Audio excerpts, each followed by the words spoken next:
Welcome back, intrepid adventurers, as together we weave a tale of intrigue, friendship, heartbreak, and heroism.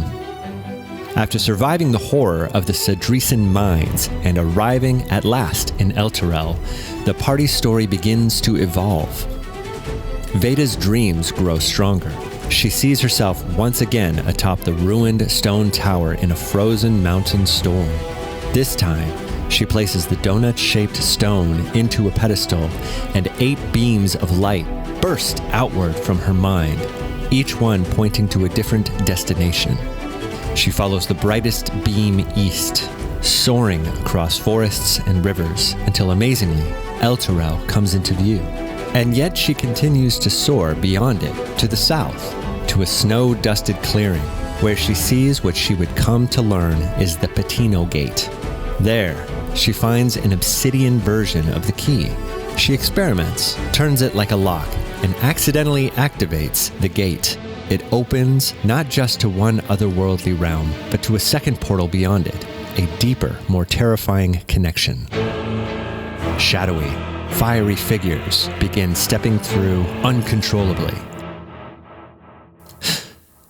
Then she wakes in her bed, drenched in sweat, but safe. The next morning, the party heads to Lord Vorga Montalvo's bathhouse complex to claim payment for the Mind Flayer head that they recovered. But something is wrong. Servants are panicked.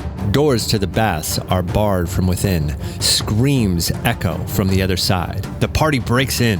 Inside, the room is in chaos. Crimson liquid in the baths, steam, dead patrons, dozens upon dozens of snakes writhing through the water and across the floors. Lord Vorga and his wife are trapped at the far side of the chamber. Sir Wishbone stands in the middle of it all, swinging wildly, fending off giant snakes. The party charges in. Veda seizes control of one of the massive serpents with sheer force of will and turns it on the smaller snakes. Rhyme calls a storm into the rafters and drops bolts of lightning into the bathwater. One huge snake convulses, then changes shape, becoming a humanoid serpent warrior. The attack is coordinated. More snakes bite patrons, poison spreads, and Vorga himself drops convulsing to the ground. Randall fights through the swarming, writhing floor. Ansi shoots fast and low through the chaos. Kanza pushes through venom and steel to reach her lord. Wishbone flies into a rage and starts cutting down the transformed serpent folk with terrifying force. The party turns the tide. The last surviving snakes slither into the drains and vanish. Back in Vorga's chambers, Rhyme purges the poison that is coursing through the Elturelian lord's body. Vorga, rattled and furious, finally says out loud what no one can ignore. Najara is coming, and Elturel needs answers. He gives the party a mission. Find out how the Yuan-Ti have infiltrated the city. Find out what Najara is planning, and cut off the head of the snake. To do that, he points them towards potential sources of information. He also gifts the party with a dilapidated underground hostel in the Sunbeam district that they may use as a base of operation. With a new mission and renewed vigor, the party begins to investigate. First, the party visits Serafina Torin, the overworked clerk assigned to handle Elturel's snake crisis. Veda quickly realizes that the poor woman is drowning in pressure. With patience and empathy, she gets Serafina to open up. Children are disappearing, especially in the Sunbeam district. Snake bites are increasing. The companions are stretched thin because of the royal wedding that is only a week away, and the visiting nations already hate one another. Meanwhile, Tremwell and Ensi track down a frantic mother outside the office. They learn that her son began associating with children from the Bleeding Heart Orphanage, took an interest in snakes, started becoming erratic, and then suddenly vanished without word. Contemplating what they've just learned, the party travels to their next stop, the Black Feather Tavern. There, Randall quietly makes contact with Clarith and Nadi by ordering a coded house mead and paying exactly 34 gold. Through a telepathic exchange, Clarith confirms that tensions in Elturel are high Violence between visiting factions is real. But the most alarming bit of information that the party gathers is not from the barkeep. For Veda spots Dintani, Rhyme's fiery ex-lover and enemy, sitting amongst a cluster of companion paladins, charming them effortlessly. Nearby, Captain Ailing Westguard is present as well. The captain of the companion paladins tries to goad Kansa and Sir Wishbone into making a scene, taunting them by reminding them of their low status. They both resist, and the party does not give in to the temptation to fight. Not here. Not yet. Instead, they head to the Library of Forbidden Knowledge.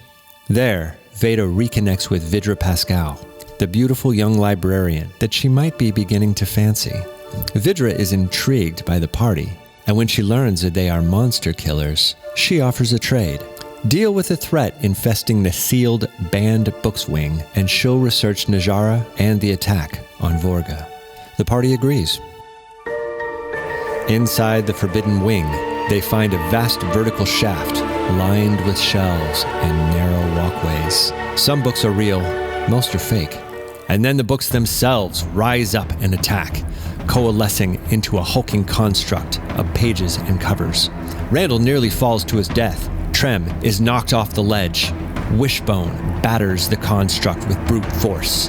Ensi binds it in webs. Veda protects the group while Trem and the others regroup and counterattack. In the end, the party destroys the creation and kills a lurking Nothic below. When they return, Vidra rewards them with a crucial clue. Lord Cedric Alden, Elturel's master of coin, has been reading extensively about Najara, the Hellrider Wars, Planar Gates, and, oddly, looking closely at schematics of the city's sewer systems and waterways. The party then investigates Lord Moretta's city archive, specifically on the subject of the city's waterworks. There, they discover something troubling. Access records are incomplete, and Lord Alden may have entered key areas without logging it properly. The party then follows the lead of the missing children to the Bleeding Heart Orphanage, where they learn that some of the children had unexplained small green jades embedded in their necks, beginning to act erratically, sometimes violently, before suddenly going missing. That trail leads the party to the sewers beneath the Sunbeam District. There, they find some of the missing children, more jades, and Yuanti hiding in the dark. They rescue 2 children and free them from unnatural influence. Then Rhyme hears a voice ahead, Dintani.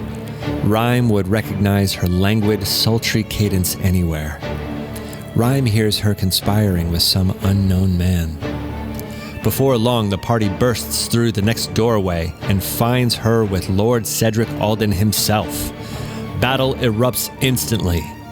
Dintani combusts, taking on a powerful elemental form. Veda calls down a storm of ice in response. Wishbone and Randall charge.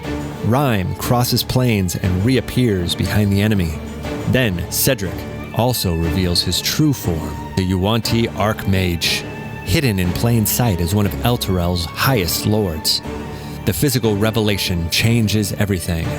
The party of heroes is the weaker of the 2 battling sides. Cedric floods the chamber with lethal magic. Veda bends the battlefield back against them.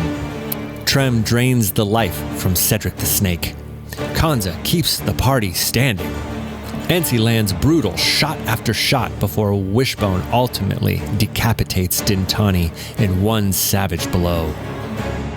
With his partner in battle defeated, Cedric teleports away. But Veda recognizes the spell that Cedric used and realizes that its range is relatively short. The Archmage is still close. Trem follows instinct, races onto the streets, and finds the Najaran spy, now back in his human form, racing through the streets along the canals. A trail of blood betrays the Archmage's condition. Trem gives chase, shooting shards of ice magic toward her enemy. One lands true, piercing the back of Cedric's neck, ending the party's powerful adversary. Lord Cedric Alden Cedric the Snake is dead. Najara had a spy embedded at the heart of Elturel's government. He was almost certainly not the only one. In the aftermath, the party retreats to their new home base in the Sunbeam District. Trem, being the least injured in battle, volunteers to report their findings and actions to Lord Vorga Montalvo. Vorga explains just how much influence Cedric had over money, military logistics, and the city's priorities. A few days later, Veda returns to the library. She and Vidra grow closer while researching astronomy, ancient kingdoms, and the gates. Vidra gives her a notebook, shares tea, and the two agree to spend more time together. Before leaving, Veda asks Vidra to be her date to the upcoming royal reception. Vidra agrees. Elsewhere, Kanza meets privately with Dame Ermidon Vale, one of her trusted allies in Elturel's power structure. Ermidon confirms that Cedric had been moving the city's forces to vulnerable positions, including manipulating the deployment of the taxmen and diverting Skyriders north to Boriskir Bridge. Not long after, Kanza makes a special trip to confront her sister, Rolera Hellrider. Old wounds open. Their history remains unresolved. Najara is not just raiding borders. Their spies, assassins, and allies are already inside Elturel. Its agents sit in taverns, in offices, in the sewers, and even near the throne itself.